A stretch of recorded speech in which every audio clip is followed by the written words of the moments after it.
حضرت عبداللہ بن عباس رضی اللہ تعالی عنہما فرماتے ہیں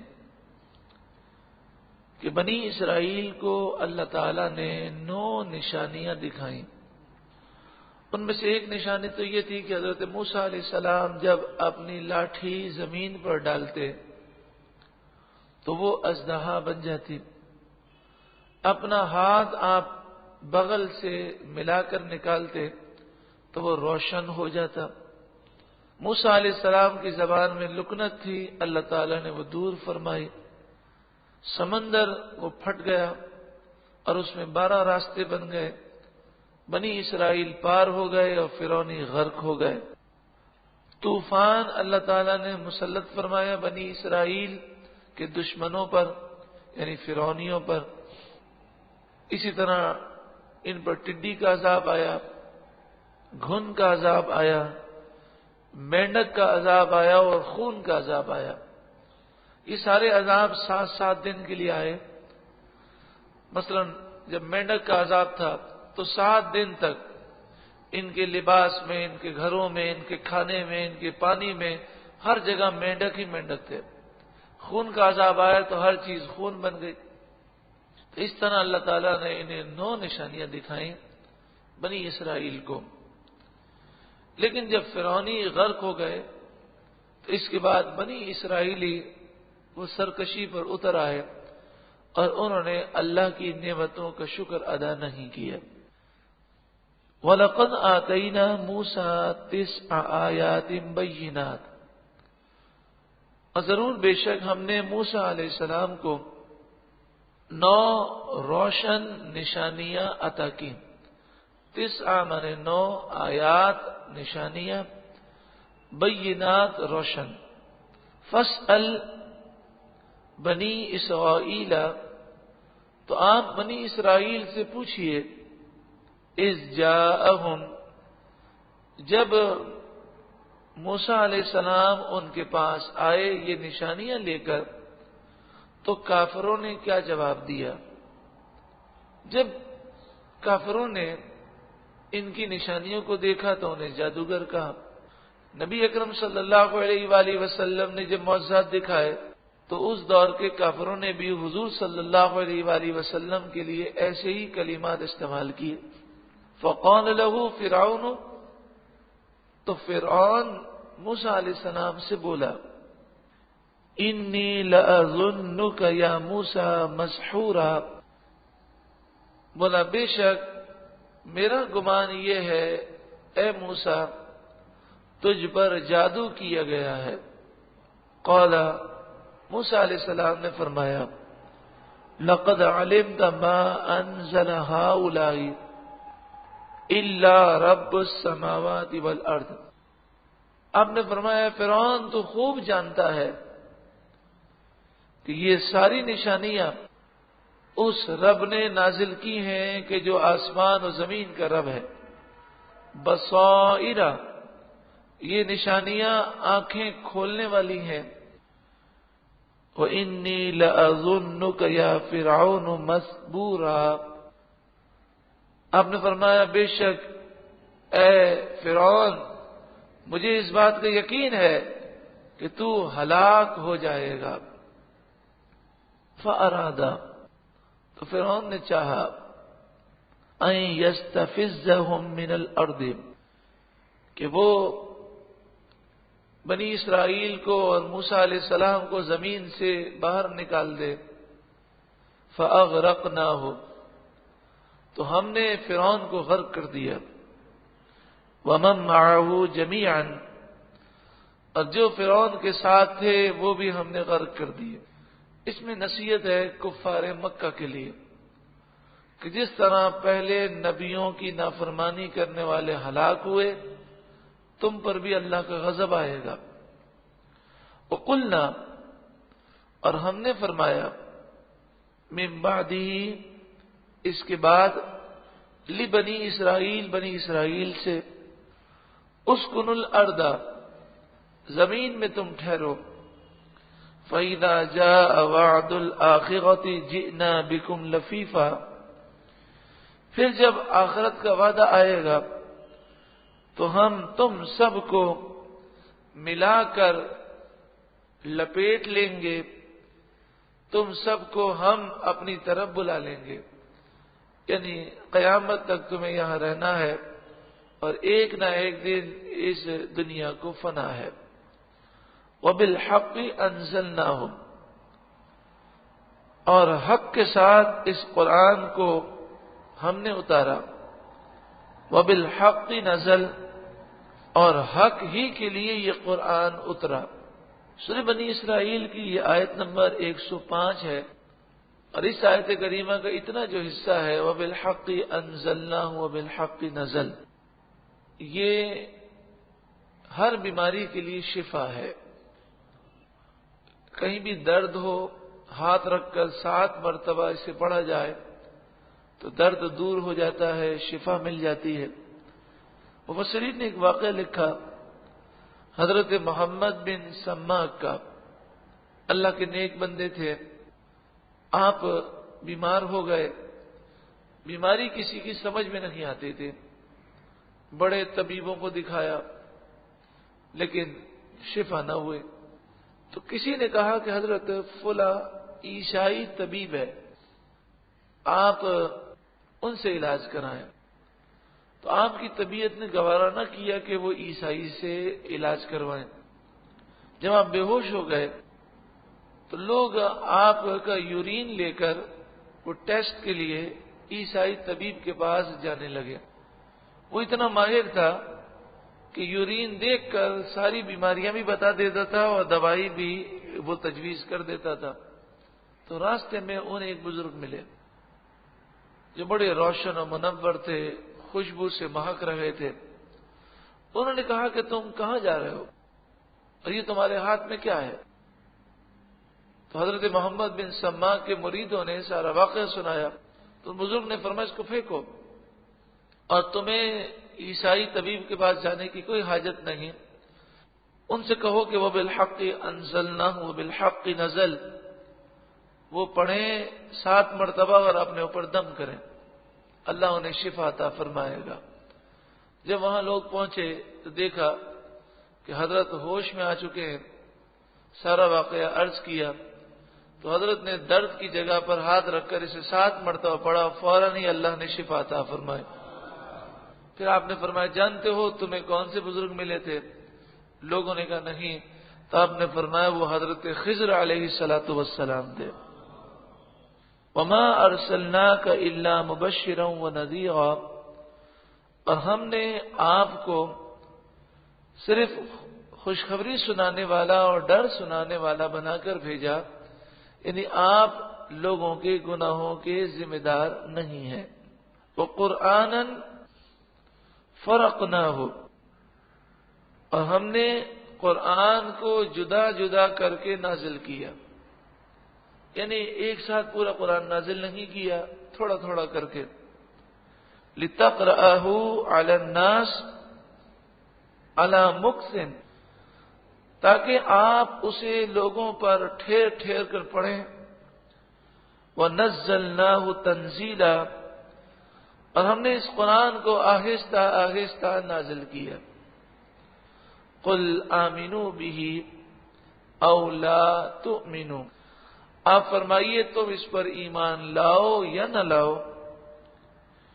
ان الذین اوتوا العلم من قبلہ، آیات سجدہ ہیں، بے شک وہ لوگ کہ جو اس سے پہلے علم دیے گئے وہ اس قرآن کو ضرور مانتے ہیں۔ اذا یتلی علیہم یخرون للاذقان سجدا، جب ان کے سامنے قرآن کی آیتیں پڑھی جاتی ہیں تو وہ تھوڑی کے بل سجدے میں گر جاتے ہیں۔ وَيَقُولُونَ، اور وہ کہتے ہیں، سبحان ربنا، ہمارے رب کے لیے پاکی ہے، ان کان وعد ربنا لمفعولا، بے شک ہمارے رب کا وعدہ ضرور ہو کر رہے گا۔ وَيَخِرُّونَ لِلْأَذْقَانِ يَبْكُونَ، اور وہ تھوڑی کے بل روتے ہوئے گر جاتے ہیں۔ وَيَزِيدُهُمْ خُشُوعًا، اور قرآن سن کر ان کے دل میں خوف میں مزید اضافہ ہوتا ہے۔ حضرت عبداللہ بن عباس فرماتے ہیں کہ نبی اکرم صلی اللہ علیہ وآلہ وسلم کی نمازوں کو جو ذکر کیا صحابہ کرام نے کہ نبی اکرم صلی اللہ علیہ وآلہ وسلم لمبے لمبے سجدے فرماتے، رات کے کافی حصے تک آپ گریہ وزاری کرتے، قرآن پڑھتے ہوئے آپ سجدے میں تشریف لے جاتے۔ اللہ رب العالمین ہمیں بھی قرآن سن کر رونا نصیب فرمائے، اور قرآن سن کر ہمارے خوف میں، خوف الہی میں، خشیت الہی میں اضافہ ہو۔ اللہ ہمارے دلوں کی سختی کو دور فرمائے۔ آیت سجدہ ہم نے سماعت کی، سجدہ تلاوت ادا فرما لی۔ قل ادعوا اللہ او ادعوا الرحمن، اے محبوب آپ فرمائیے اللہ کہہ کر پکارو یا رحمان کہہ کر پکارو۔ حضرت عبداللہ بن عباس فرماتے ہیں ایک رات نبی اکرم صلی اللہ علیہ وآلہ وسلم نے طویل سجدہ کیا، اور سجدے میں یا اللہ یا رحمان بار بار آپ کہہ رہے تھے۔ ابو جہل کا گزر ہوا، اس نے سن لیا، تو اس نے کہا کہ ہمیں تو کہتے ہیں ایک اللہ کو مانو اور اللہ کے سوا کوئی خدا الہ معبود نہیں، اور خود دو خداؤں کو مانتے ہیں، کبھی کہتے ہیں یا اللہ اور کبھی کہتے ہیں یا رحمان۔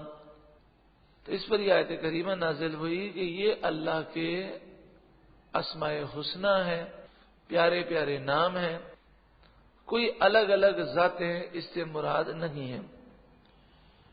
اے محبوب آپ فرمائیے اے لوگوں اللہ کہہ کر پکارو یا رحمان کہہ کر پکارو، ایما تدعو فلہ الاسماء الحسنی، جو بھی نام لے کر تم پکارو گے سب اسی کے اسماء حسنی ہیں، اچھے اچھے نام ہیں۔